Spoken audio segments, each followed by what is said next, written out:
we'd seen the evolution of the United States from British model to British colleges like Harvard and Princeton and Columbia that all got started early, to, by the Civil War, 100 years into the country's formation, the building of a truly American institution called the land-grant, and then land-grant university, and then all the things that those institutions began doing with a focus on the sons and daughters of farmers and mechanics, a focus on engineering, a focus on food safety, food security through agricultural research and agricultural extension.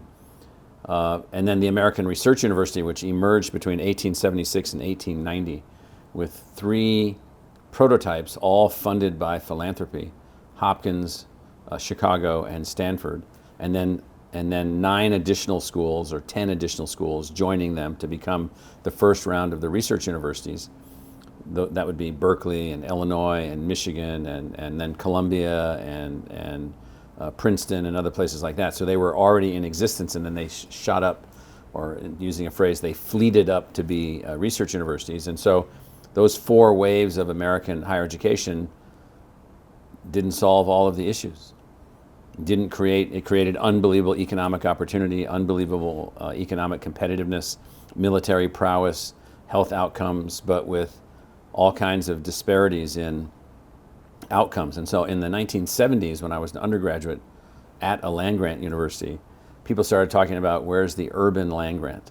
Where's the universities that's working on the urbanization issues and the complexities of workforce development and education for the broader communities and so forth and so on? And nothing.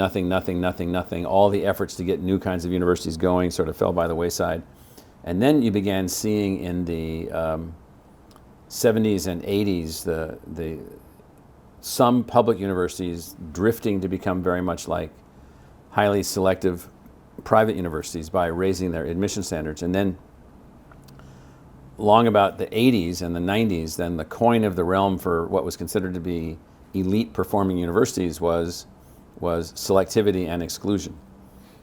Well, when that began to happen and began to accelerate, then what you had was a bifurcation in the national higher education system for universities, and that is, there would be access universities and there would be excellence universities, and there would be very few that were both, and never the twain shall meet, as the phrase from Missouri goes.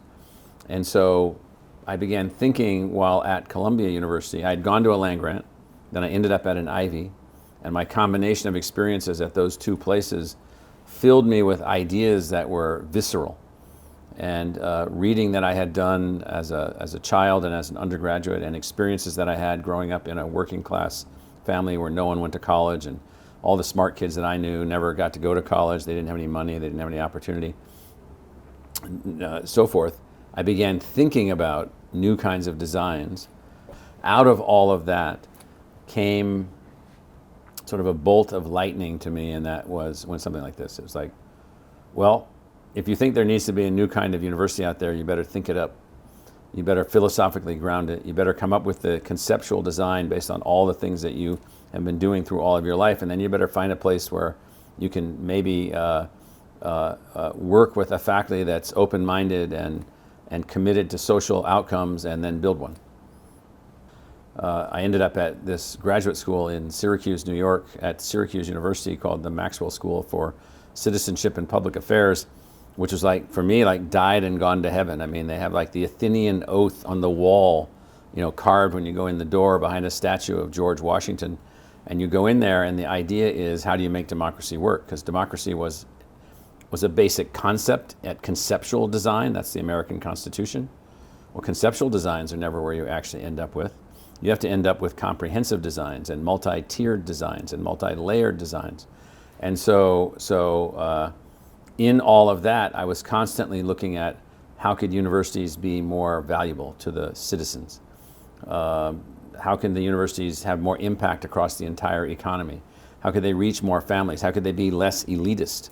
How could they be more connected? And so all of that thinking and that energy got into then the idea for the new American university, and then finding a place to take that seedling of an idea and connect it to a very fertile soil and other genetic material already present. That turns out to be ASU, and right seedling, right genetic partners, right soil, right place, right culture, where new ideas could advance. So that's how the idea got going.